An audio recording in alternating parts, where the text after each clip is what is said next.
More on Copper Basin High School. We're looking at more amendments today, so stay tuned to figure out what other rights you have.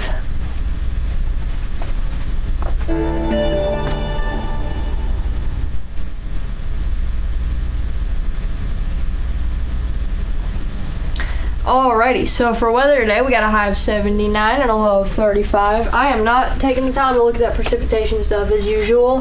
Normal high is 59 and the normal low is 38. Record set in 2000 was 79 and in 1967 was 10 degrees. It feels like 1967 just has it really rough with temperatures. But the sunrise this morning was at 7:12 a.m. and sunset will be at 6:35 later tonight if you're interested in seeing that.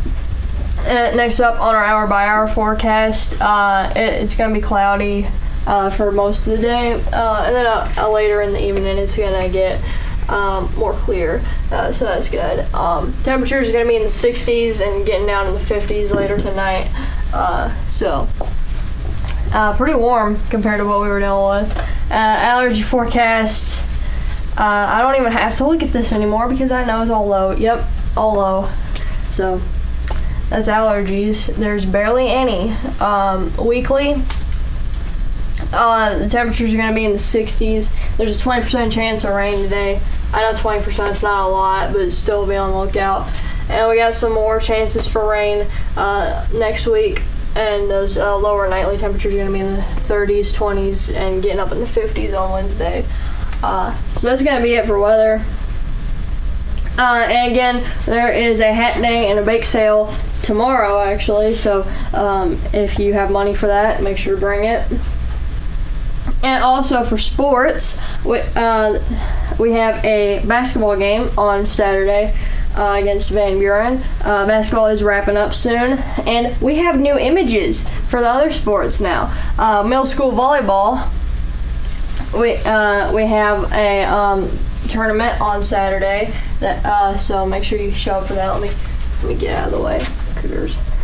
So new images. And for middle school baseball, which is starting up Saturday, there is a game against Spring City, at Spring City, I believe. So if you want to show up to any of these events, Saturday's the day to do it. Saturday's going to be packed with sports stuff. But now we're going to be getting into the amendments. We're going to be going over 3 amendments today, I believe.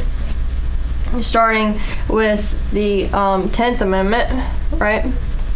The rights reserved to states or people. And to read this, because it's not a lot of words, the powers not delegated to the United States by the Constitution or prohibited to the states are reserved to the states respectively or to the people.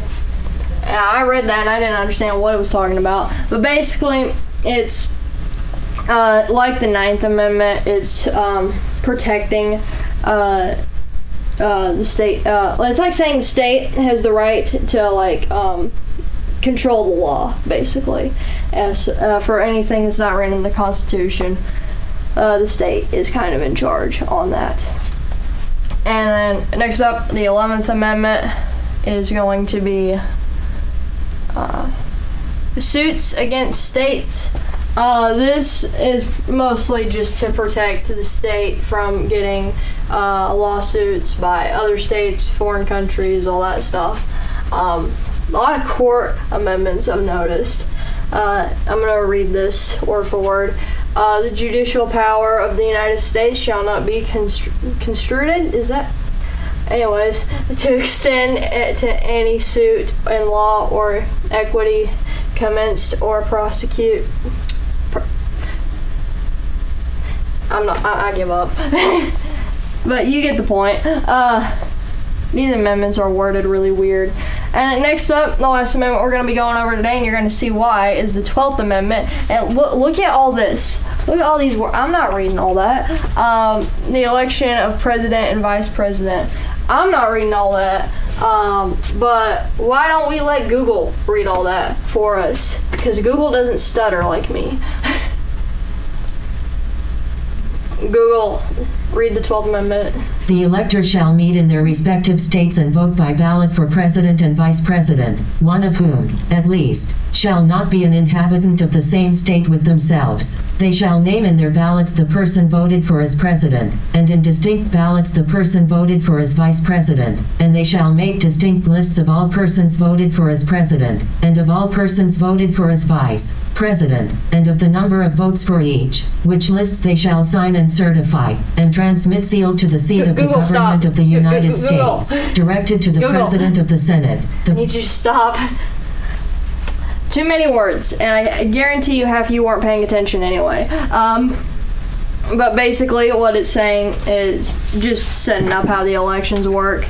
That's what this amendment is for, how our elections work. And they used to work a little bit differently. It used to be whoever was running against the president and had the most votes, so like second place, if you would become the vice president, and that's not how it works today. But that's what this amendment's for. And that's going to do it for the amendments today.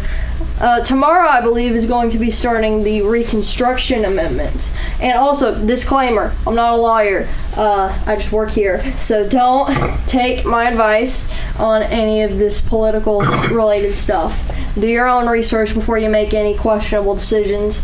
Don't take it from me, because it probably won't go well for you. But anyways, for lunch today, we're having spaghetti. So be looking forward to that. And for breakfast tomorrow, as usual, we have sausage, gravy, biscuit, which is the reason why some of you show up on Friday. So that's going to be it for CBTV today. Come back tomorrow to figure out what rights you have that were caused by the Civil War and Reconstruction.